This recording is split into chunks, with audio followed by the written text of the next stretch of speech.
Hey everybody, so today what we want to do is we kind of want to go over some of the FCC rules and legal policy for radio broadcasters, and that's kind of our assignment for today. So what I want to do is just cover this PowerPoint and give you guys a chance to, at the end of it, to take a short quiz. Now, I may also put this in Edpuzzle, and so this assignment will work for potentially like a snow day or a virtual learning day or whatever you might want to use it for. But in our case, we're going to look at the FCC rules and legal policy for radio broadcasters. And so first thing I will tell you is that I did not make this PowerPoint. My good friend Bob Long at WSTB at Streetsboro High School did this PowerPoint. He's an excellent radio broadcasting teacher. And of course, they run the radio station there at Streetsboro High School, which is, to be honest with you, quite a legendary radio station. So, SEC rules and legal policy for radio broadcasters. So when we talk about legal policy for radio broadcasters, everything goes back to the Communications Act of 1934. Remember that radio kind of started around 1928, or really started broadcasting in earnest in 1928, even though Dr. Frank Conrad was broadcasting from the roof of the Westinghouse building in Pittsburgh in 1920. But 1934 was really, that golden era of radio, the 1930s and the 1940s. And of course, television starts in 1948. By 1966, there's a revision to the act, if you will, kind of an add-on, the Telecommunications Act of 1966. So, we know what radio waves are, right? We know radio waves travel at the speed of light, or maybe a little slower, but pretty fast. And they're created when an alternating current, AC, travels through a piece of metal called an antenna. Now, antennas can take various shapes and sizes, but for the most part, we call an antenna anything that kind of broadcasts a radio or receives a radio signal. We also know that AM stands for amplitude modulation and FM stands for frequency modulation. So, we also learned that FM radio waves are line of sight. That means, of course, that tall buildings, mountains, etc. would interrupt the signal. Wouldn't delete the signal, but would sometimes interrupt the signal. And like I said, they're blocked by mountains, buildings, and we also know the curvature of the earth, right? Because the FM radio wave doesn't travel along the curvature of the earth like the AM wave or the ground wave. It just travels line of sight. And remember that as you travel, the further you travel from that radio station, as you curve away from that signal, you will lose signal strength. So antenna height is critical to coverage for FM radio waves. And we also have to establish where is the horizon, right? Where's that the horizon, of course, is the part where, when you're looking at the earth, the horizon is kind of where the earth curves away from you, beyond which you can't see anymore. So where's the horizon? And a higher antenna, of course, will travel further. So a 5-foot antenna will travel up to 3 miles. A 90-foot antenna will travel 13 miles. So you can get a footprint of 13 miles in radius from the antenna. And obviously 373-foot antenna would go 25.5 miles. That's radius from the antenna. So you can work out, the entire area or the footprint of that radio station based on, just a basic mathematical formula. AM radio waves, we know they travel further than FM radio waves because, of course, again, we talked about the ground wave, but more importantly, the sky wave. And the sky wave bounces off the ionosphere and it returns to Earth, especially at night. AM waves, like I said, the ionosphere is 68 miles above the Earth. Once you get beyond the ionosphere, you're in space. So you need a rocket to get that far. Now, as far as carriers are concerned, it's an unmodulated radio signal. And you know that I've used this example before. Let me go back to this. The example of, think of a carrier wave kind of like a highway. And your radio station or your TV station is the vehicle that travels on the highway. The highway has a frequency. That frequency can be, 98.8 megahertz, and your radio station travels along that 98.8 megahertz highway. So think of the carrier wave as the road, and it's unmodulated. We've also learned that modulation is the process of superimposing the audio signal, voice or music, onto the carrier.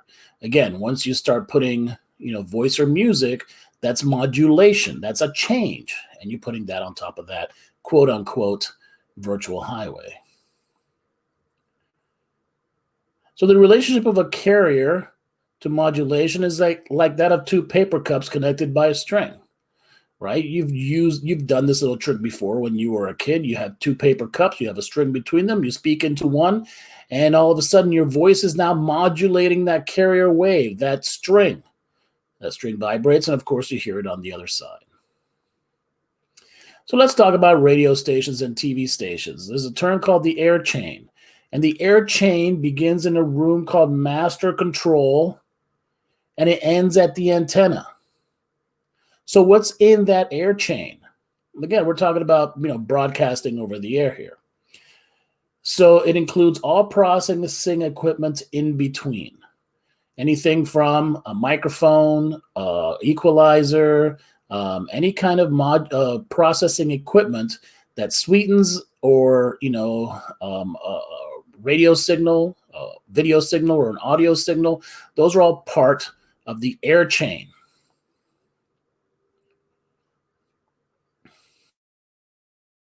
Programming elements are fed through the audio console. We've spoken about VU meters and audio consoles, and of course, the audio console is that piece of equipment that someone in master control or an operator controls volume, right? Controls audio. Of course, we're talking about radio stations right now. We're talking about radio. A lot of this does affect TV as well, but remember, the original Communications Act was in 1934. And just to go back to 1934, to the Communications Act, I think that actually says this in this PowerPoint, so I won't talk about that right now. I'm just going to keep going. We know that VU stands for volume unit. And again, this is a visual representation of the intensity, also known as volume, of sound. And we must watch that VU meter in order to control our signal. Potentiometers, these are, again, volume controllers, and usually they're knobs, right? So a radio knob that you turn is a potentiometer. A fader goes up and down, right? And we've shown you, you've seen some faders, and we saw some diagrams of some faders, but again, you fade the volume up and down. So when we looked at even using Adobe Audition, you saw that controller, that sound controller, was a fader. It faded up and down. They're fairly common in audio production. You see them in all, control rooms and everything else. So that's a fader. And we know that audio should be adjusted so VU meter reads about 100% or 0 decibels. And again, remember, this is a reference level. It does not refer to the absence of sound.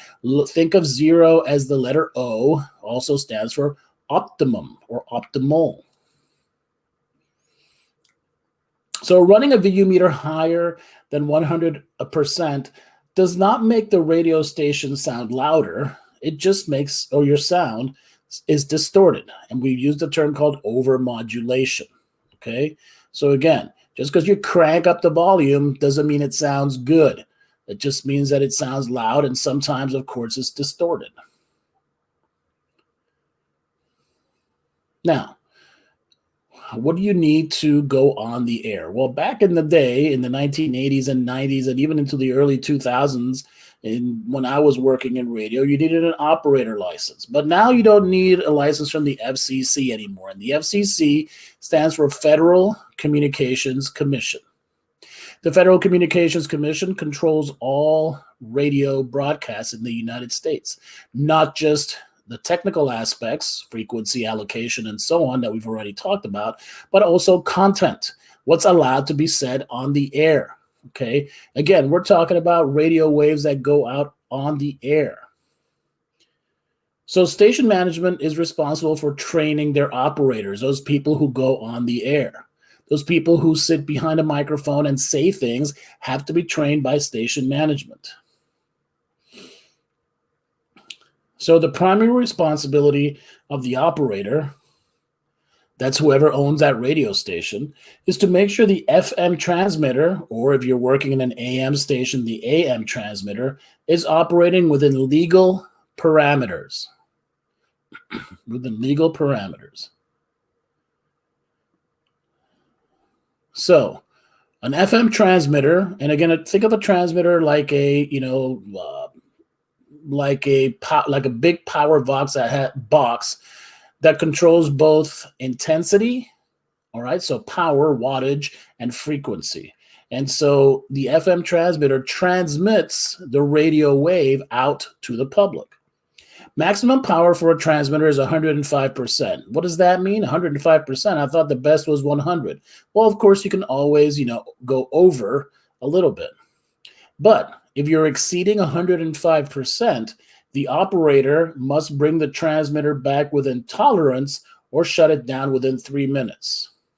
So let's say that the FCC has given you a license to broadcast at 1,000 watts at a certain frequency. Well, let's say you're operating at 1,050 watts. Now you're 105%. All right, you're pushing out a little bit too much power. Your volume knobs are a little bit too high. And so you're required by the FCC to turn it down. Why? Because if you're going over power, you're basically interfering with somebody else's radio station in a different market, but those footprints might touch, right? Those area circles might touch between our radio station here in the Cleveland area and a radio station, let's say, in the Akron area. So we don't want to go overlap that other radio station's footprint. So we have to make sure that we're within tolerance, within 100%. And if we go over, we have to turn it down. Minimum power is 90%. So you must be able to transmit at least 90%. If you are transmitting below 90%, that means that you don't have the equipment, to broadcast properly. A station can operate up to 30 days at reduced power. That means that, your transmitter has some problems, but you do have to get it repaired. Again, the FCC assumes that you have the wherewithal to operate that radio station, within its legal parameters. And if you can't, then the FCC will grant a license to someone who can. FM station frequencies, as we know, they modulate between 88.1 megahertz. And these frequencies that are between 88.1 megahertz and 91.9 megahertz are what we call public. They're reserved for the public. So these are stations that are reserved for schools, colleges, and other nonprofit organizations.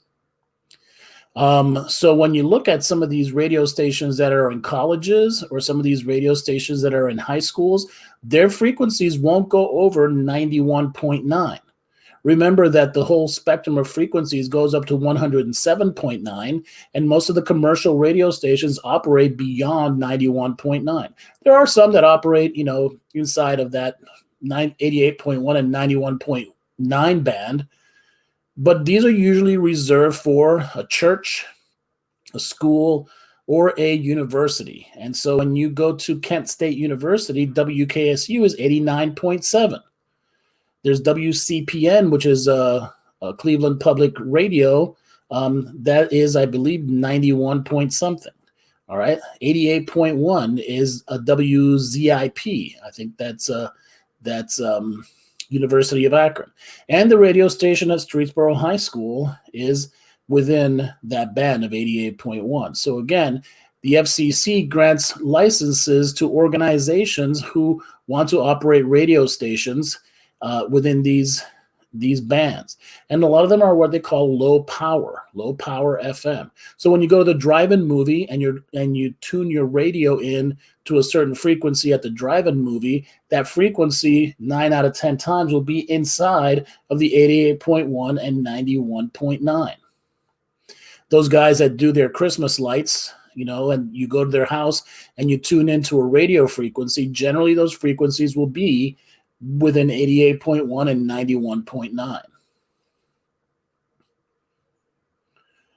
The FCC requires stations to maintain station logs. So radio stations require the operator to take manual readings of the transmitter at least once per shift. So if I'm the operator, I'm the DJ, let's say, and I have a noon to 4 p.m. shift, one time during that shift, I have to stand up out of my chair, walk over to a metal box, and there's a bunch of dials and meters and things that I have to read, and there's a book, and you have to basically look at certain parts and write down some numbers in the log. And that has to be done once per shift. Now, if anything seems out of the ordinary, for example, let's say there's a power failure, that has to be recorded in the log as well. Because remember, the FCC requires that any problems have to be repaired within 30 days. The FCC also requires radio stations to operate something called the Emergency Alert System. All stations must keep an Emergency Alert System log, EAS log. Again, that's a separate log that says that you are operating the Emergency Alert System. The government does not require any other logs, but stations do keep other logs for legal purposes. All right, just to make sure, because a competing organization or company can demand certain documents from a radio station, and if you're not maintaining them, you might lose your license, and they'll give it to those people who are trying to, operate also a radio station.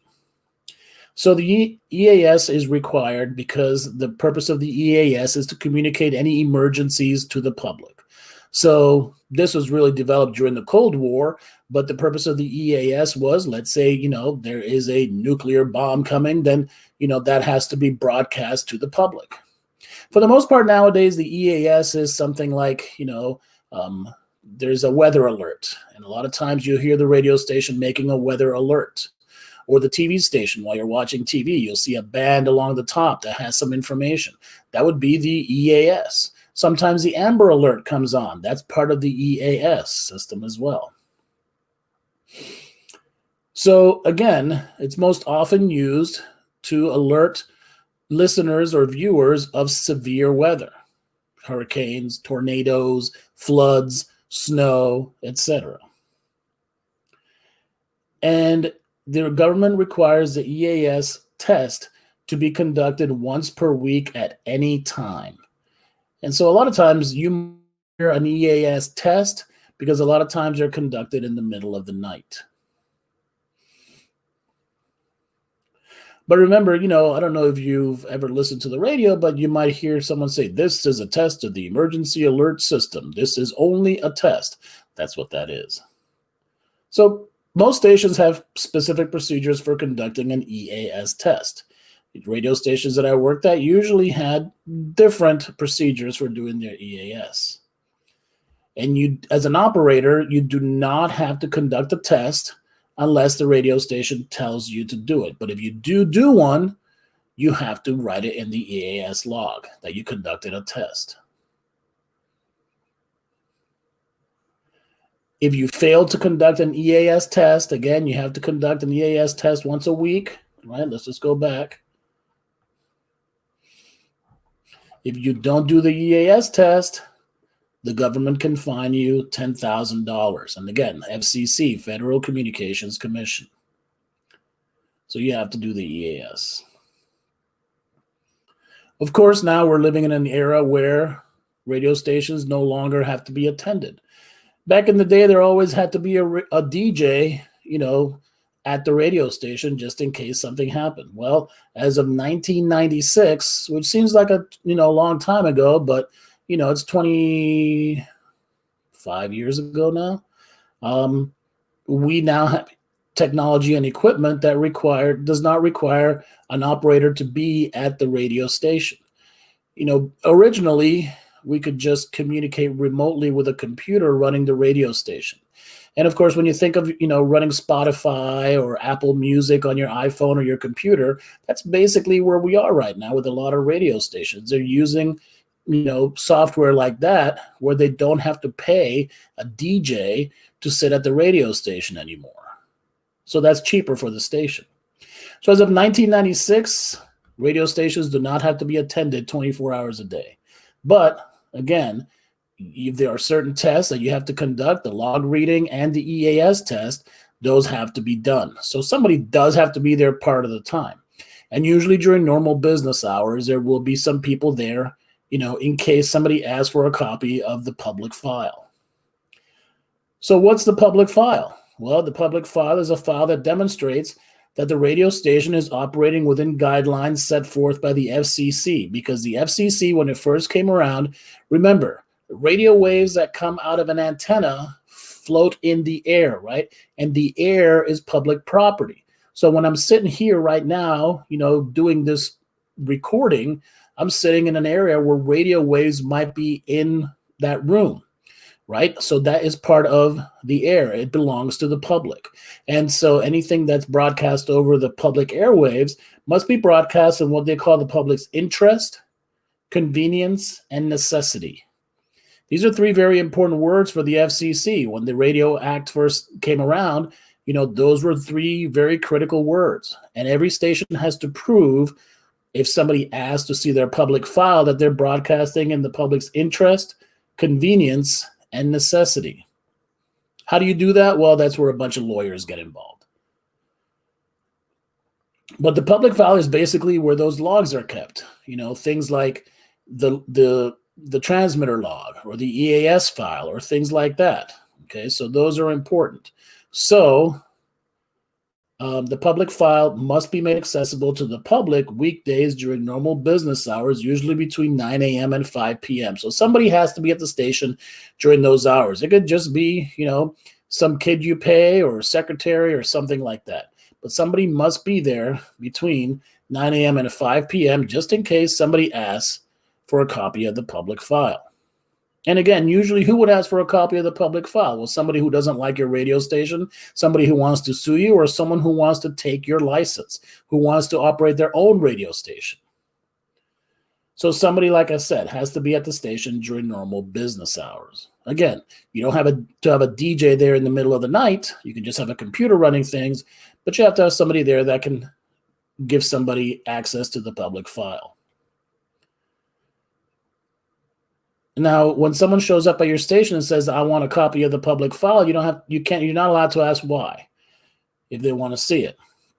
You can ask them to leave a name and address, and you can make photocopies within a reasonable amount of time at a reasonable cost. And that can be a week, for $20 or whatever. Again, who determines reasonableness? That's a question for lawyers to establish. So, some other legal things that you have to do as a radio station operator. Number one, there's something called a station ID, and station IDs are very important because every radio station and TV station has to do a station ID, and they're required to be given at the top of the hour. That means, 12, 1, 2, 3 o'clock at the top of the hour, at a natural break, okay? And again, let's say you're listening to the Indians game, and the Indians game, the inning runs over from, 12:55 to 1:10. You don't have to do it exactly at 1 o'clock. At a natural break, you can give that station ID. And you have to do the station ID when the station signs on and when the station signs off. The way you give the station ID is also regulated, or there's also guidelines for that. It's usually the call sign followed by city of license. So you can insert the actual frequency and the word "in" as well. So what does that mean? Well, let's take a look. Here's some legal station IDs. WCWD, Manaway. WMMS in Cleveland. WSTB, 88.9 FM in Streetsboro. So you can see right there that I've given the call letters and the city of license.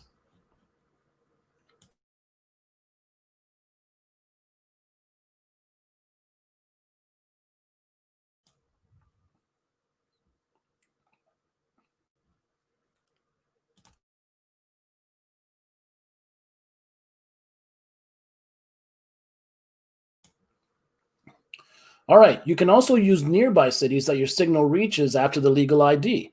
So sometimes WSTB in Streetsboro might say WSTB Akron. That gives it a little bit more, cachet, if you will, makes it sound more important, makes it sound like it's a bigger radio station than it is. The thing about WSTB, which is Streetsboro High School's radio station, is they do lease an antenna from, a station. Actually, they lease an antenna from WKSU at Kent. But you don't want to say WSTB in Kent. You can say WSTB in Akron. That sounds even better because it reaches Akron. Illegal station IDs. In Manaway, this is WCWD. Again, it has to be WCWD in Manaway. WCWD, The Revolution in Manaway. That's not a legal station ID. Now let's talk about telephone calls. So you must have the caller's permission to broadcast their call. Now, I don't know if, this is something that's popular anymore, but back in the day of radio, there were certain radio stations that people would call up for requests, and the DJ would put you on the air. Well, you must have the caller's permission to broadcast their call. Now, if it's a talk show, and you might listen to a talk show, WNIR here in the local area is a talk show station, and people call and they talk to the announcer. That, just by calling that announcer, is already kind of implicit permission, right? You've called a station which, that has a talk format. Therefore, permission is granted just from your call. And if somebody has a request line, so let's say, I'm a radio DJ that said the request lines are now open. If somebody calls that request line, I don't have to ask to put them on the air. But if somebody just calls in the middle of a song and wants to talk to the DJ or make a request that's not a quote unquote request line, I have to say, can I put you on the air? Now, let's say a radio station in Albuquerque, New Mexico has a concert, where they have the Foo Fighters, and that broadcast, that station in Albuquerque broadcasts that Foo Fighters concert. Well, if I did not originate that program and I want to rebroadcast it, I have to ask for permission from that station in Albuquerque to rebroadcast that Foo Fighters concert. So I just can't steal their content. And if permission is granted, that must be placed in the public file just in case someone from Albuquerque shows up and says, hey, you didn't have permission to put our Foo Fighters concert on the air. And then I'll say, yes, I did. It's right here in the public file. Copyright, of course, you're familiar with copyright. Copyright means that stations have to pay for licensing. Every song that's broadcast on the air has to be licensed. Even when you do upload stuff to YouTube, and let's say you upload a song or something to YouTube that has music on it, you'll know that sometimes that gets tagged by YouTube. Why? Because somebody owns the rights to that song. So stations are required to pay royalty fees to different companies. Some of the biggest ones are ASCAP, BMI, and CSAC. And also there's Sound Exchange, which is kind of like for internet. I'm not really sure if Sound Exchange is still around. I'll tell you, ASCAP and BMI, they're located in Nashville, Tennessee. So they're big companies. Also, movies or TV clips may not be used without written permission, which is why, when I do videos or when I do a PowerPoint in school and somebody's at home, I'm broadcasting that over YouTube. I can't play that video over YouTube if I don't have permission to play that video. YouTube will flag it, and it always does. Let's talk about contests. Now, a lot of radio stations have contests. If you have a radio station and you have a contest, you must make the rules clear. They can't be vague. There can't be any confusion as to how to win that money. All announced prizes must be given away, right? You can't hold back an extra $100 when you said, I'm giving away $1,000. That's called, that's illegal. And stations are responsible for damages that may occur. There's a very famous case, not very famous, but it was famous at the time, where, the Wii game, right? So the Wii game was popular. I don't know if it's still as popular as it used to be, but the Wii, when it first came out, people were, they were hard to get, and like a PS5 right now, right? And so they had this contest.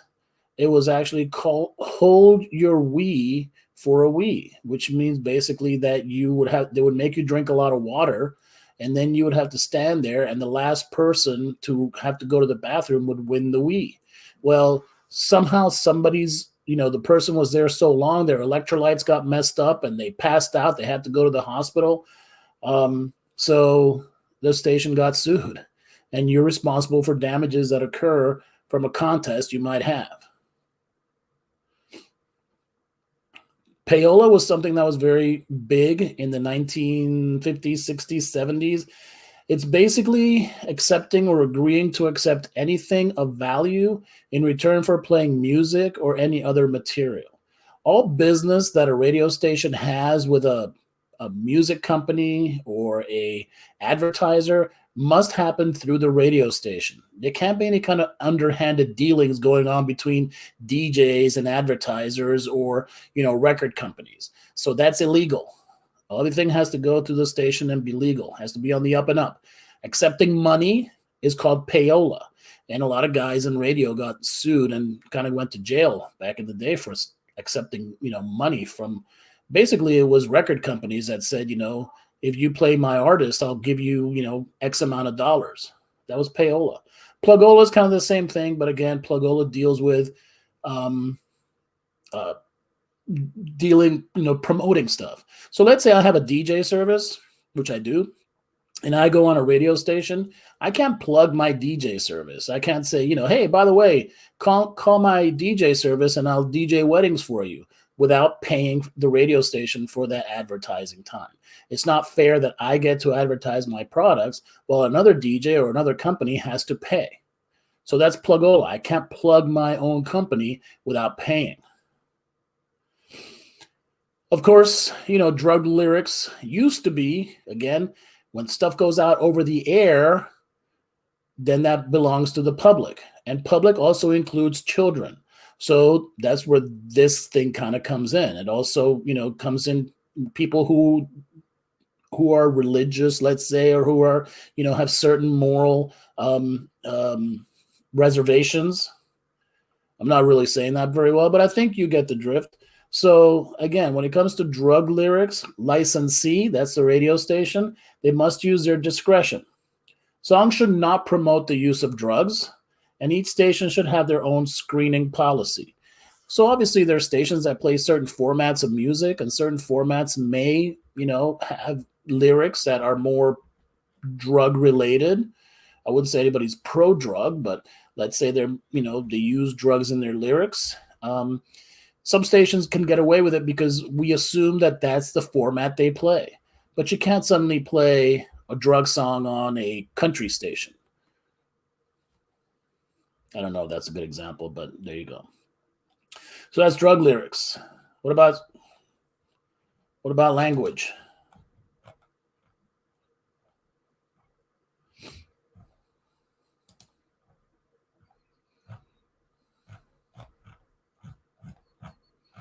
I think that's it. Well, there was one more. There was one more thing. That, of course, is obscene language. So, obscene language. There's certain words that can't be said over the air. Now, as time has gone on, this sort of thing has changed. But I will also tell you that